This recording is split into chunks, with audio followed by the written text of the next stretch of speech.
Welcome back to Inside College Basketball Now with Jon Rothstein here on CBS Sports Network. Want to remind you to subscribe to Inside College Basketball Now on both Apple and Spotify. We want to be your Bible for the college basketball season and beyond. We are the only college basketball podcast coming to you 52 weeks out of the calendar year. Also want to remind you to like and subscribe to Inside College Basketball Now on YouTube. We want to get up to 500 likes on the show, and we need an army with us each and every show here on Inside College Basketball Now, and we need you to be all you can be. And also a programming note, every Monday and Thursday during the 25-26 college basketball season, we will be coming to you with exclusive episodes at 1 Eastern on Mondays and Thursdays.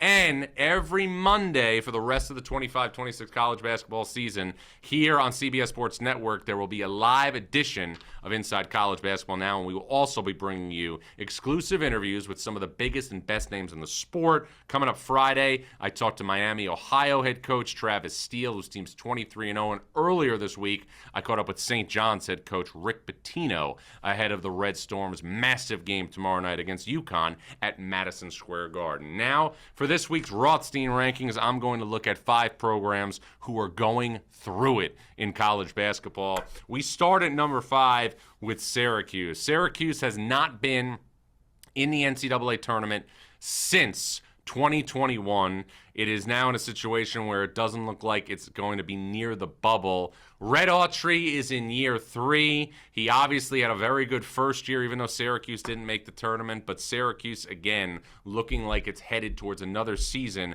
without an NCAA tournament berth. The Orange obviously were in a scenario where they were down by a lot the other night against North Carolina. Fought back, credit to them for making it respectable, but still not looking like an NCAA tournament team in year 3 under Red Autry. Number 4, Kansas State, who is 10-12 overall and 1-8 in Big 12 play. Kansas State is a program under Jerome Tang. Remember, they went to the Elite Eight in his first year as head coach, lost to Florida Atlantic in 2023. 2024, lost Naquan Tomlin in the middle of the season, which really was hard for that team's chemistry because that team was probably an NCAA tournament team in that season in 2024. Last year got Coleman Hawkins out of the transfer portal. This year got PJ Haggerty out of the transfer portal. But where things are headed right now, it does not look like Kansas State will be in the NCAA tournament this season. Number 3, Loyola Chicago. Now, this to me is one of the more shocking results that we have seen,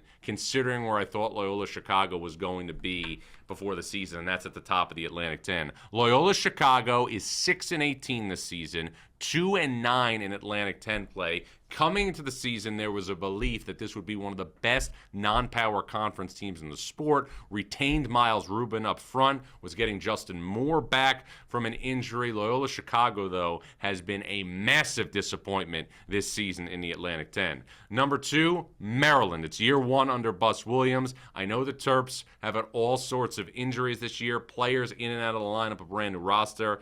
But you are what your record says you are. Maryland's 8-13 overall, 1-9 in Big Ten play. Buzz Williams, to his credit, has been a master program builder. Did it at Marquette, did it at Virginia Tech, did it at Texas A&M.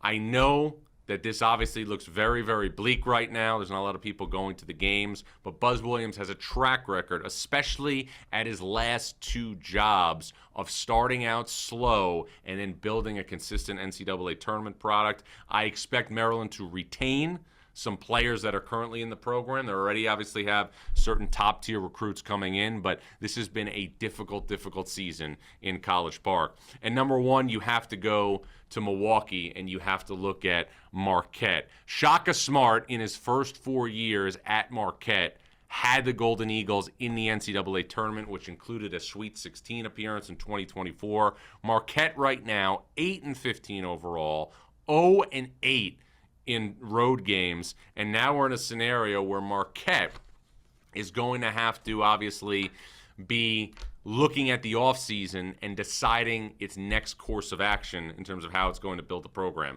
Shaka Smart, since he got things on solid footing at Marquette, has always been somebody who did not turn to the transfer portal to build a program. Now, he started out that way.